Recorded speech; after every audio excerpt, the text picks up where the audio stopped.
Hello, I'm Luke Westway for CNET here at CES in fabulous Las Vegas. Today I'm taking a look at this, the Sony Bravia X900A. It's another 4K TV from Sony.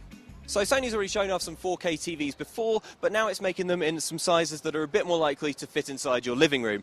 Right here is a 65-inch version, but Sony's also making a 55-inch edition.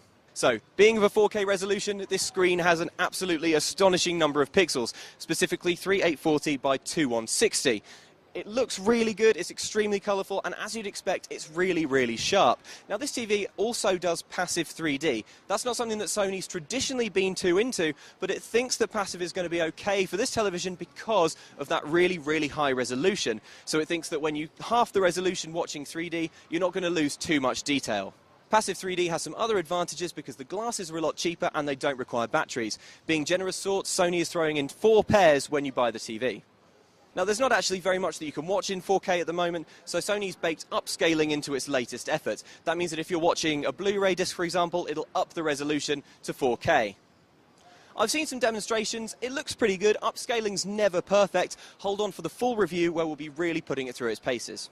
The exciting new technology even extends to the remote control. Sony's got NFC technology inside the remote, so if you have a smartphone that has that near-field communication technology, you can tap your phone against the remote and put what's on your phone on the TV. That's pretty useful if you've got movies stored on your mobile, for example.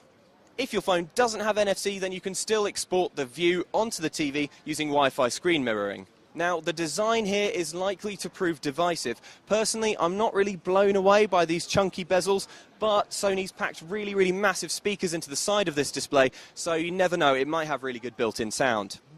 Now, there's no price yet, but expect this to be extremely expensive, even though it's a bit smaller than Sony's existing 4K TVs. It's coming out in the spring, so we don't have very long to wait to find out exactly how good it is and how much it'll cost. 4K is really interesting. I think it looks really good. Personally, I think it's a bit more exciting than 3D has been in the past, so this is definitely one to keep an eye on. I'm Luke Westway for CNET at CES, and this is the Sony Bravia X900A.